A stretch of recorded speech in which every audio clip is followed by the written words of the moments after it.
सभी दोस्तों की सेवा में मैं जावेद नसीम अपना आदाब, सलाम, नमस्कार और सत श्री अकाल पेश करता हूँ। दोस्तों, आप लोगों ने एक चीज़ नोटिस किया होगा कि हमारे इंडस्ट्री के जितने भी बड़े मौसीक़ार गुज़रे हैं, उनमें किसी का भी काम किसी दूसरे से मैच नहीं करता था। हर मौसीक़ार का अपना अपना एक अलग अंदाज़ था और अपने अपने अंदाज़ में ये इतने परफेक्ट और इतने परिपूर्ण थे कि उनके गीतों को सुनकर ही ये लग जाता था पता कि ये जो गीत है ये फला मौसीक़ार ने बनाया होगा।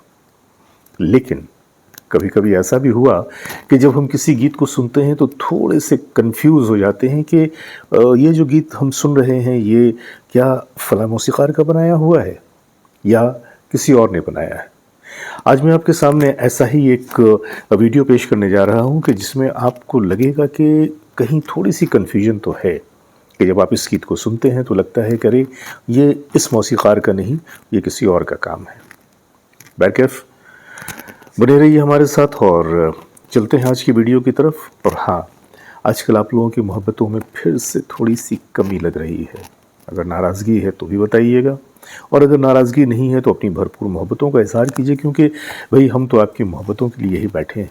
आपकी जितनी मोहब्बतें हमें मिलेंगी हमारा हौसला उतना ही बुलंद होगा। तो आइए चलते हैं वीडियो की तरफ।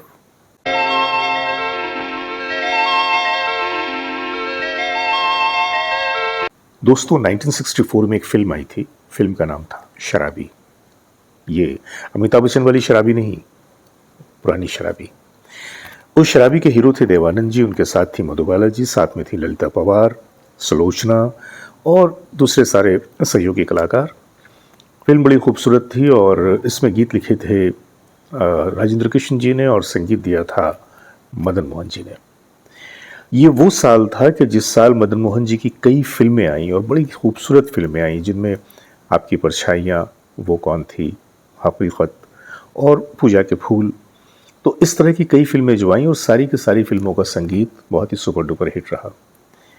लेकिन शराबी के मामले में जब देवानंद जी को ये पता चला कि इस फिल्म के संगीतकार मदन मोहन जी हैं, तो उन्होंने मदन जी से मुलाकात की और कहा कि मैं चाहता हूँ कि चूँकि मैं बर्मंदा के स्टाइल को बहुत पसंद करता हूँ, तो मेरी ख्वाहिश है कि इस फिल्म के भी कुछ गीतों में बर्मंदा के स्टाइल की झलक आनी चाहिए। तो आप कुछ कंपोजिशंस ऐसी तो बनाइए कि जिसमें मुझे बर्मन दादा की याद आ जाए। मदन मोहन जी ने सोचा कि भाई मेरा तो स्टाइल बिल्कुल अलग है, दादा का स्टाइल बिल्कुल अलग है, लेकिन फिर भी उन्होंने कहा कि मैं पूरी कोशिश करूँगा कि मैं आपकी इस ख्वाहिश को पूरा कर सकूँ।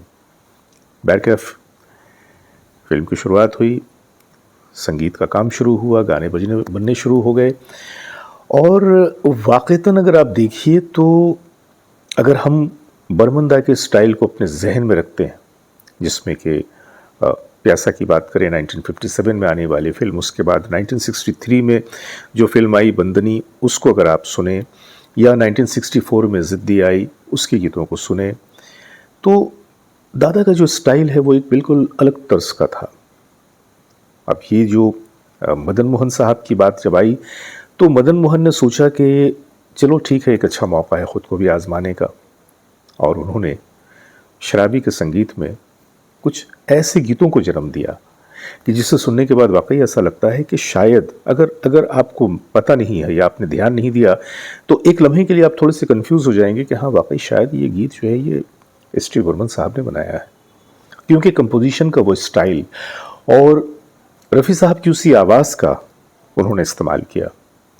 मैं आपको आज कुछ गानों की झलक दिखा रहा हूँ, और वो जो गाने हैं उनमें यूँ तो उसमें तकरीबन 5 या 6 गाने थे, लेकिन तीन गाने जो थे वो बिल्कुल डिफरेंट टाइप के थे, जिनमें एक जो गाना था वो तो खुली आवाज़ में था, कभी ना कभी कहीं ना कहीं कोई ना कोई तो आएगा।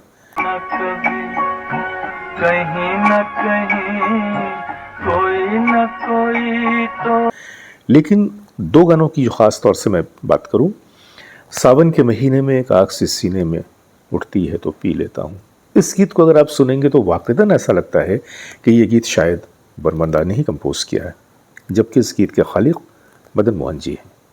वैसे ही एक और भी गीत, वो भी ऐसा ही है कि जिसे सुनने के बाद ऐसा लगता है कि शायद इसके जो कंपोज़र हैं ये बर्मन दा हैं, लेकिन इस गीत के भी खालिक मदन मोहन जी थे, क्योंकि एक ही फिल्म के दोनों गीत थे।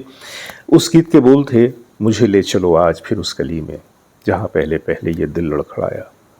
वो दुनिया, वो मेरी मोहब्बत की दुनिया, जहाँ से मैं बेताबियाँ लेकर आया। बहुत ही खूबसूरत गीत है।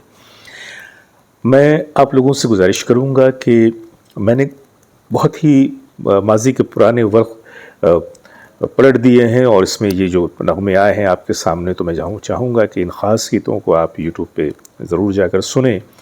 मैं इस बात का दावा करता हूँ कि आप लोगों को ये दोनों गीत बहुत पसंद आएंगे। मैं गीत के बोलों को फिर से दोहरा दूँ। सावन के महीने में एक आग से सीने में, इसके दो वर्जन हैं, एक हैप्पी में है और एक सैड में है। जो सैड में है वो तो कमाल है। उसी तरह से जब आप दूसरे गीत को सुनेंगे, मुझे ले चलो आज फिर उस गली में, कमाल कमाल है। तो खैर, मैं तो यही कहूँगा कि उन गीतों को सुने और सुनने के बाद मेरा जो अंदाज़ा है या मेरा जो तज्ज़िया है किसी हद तक सही है भी या नहीं, ये तो आप ही लोग बता सकते हैं। तो आइए मैं उन गीतों की छोटी छोटी झलक आपको पेश कर रहा हूँ और पूरे गीत का मुतालबा मत कीजिएगा, क्योंकि मैंने कहा ना कि भाई हमारे साथ तो कॉपीराइट के मसाइल हैं, हम चाह के भी पेश नहीं कर सकते, सिर्फ आपको वो झलक दे सकते हैं। यानी कि ख़जाने की चाबी मैं आपके हाथ में पकड़ा देता हूँ, अब ताले को खोलना और ख़जाने को हासिल करना ये आपका काम है। आइए सुनते हैं गीतों को।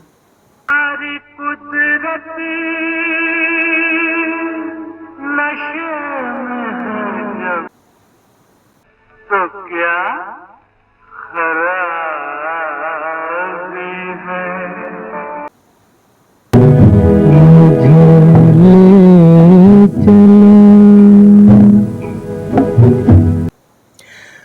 तो दोस्तों, ये तो रहे वो नगमे जिनका मैंने ख़ास तौर से जिक्र किया कि इन नगमों की कंपोजिशन में कहीं ना कहीं आपको बर्मंदा बसे हुए नज़र आते हैं, गर्चे इस गीत के खालिक थे मदन मोहन जी।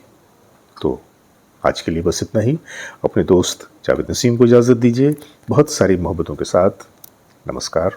मन के महीने में एक आग सी सीने में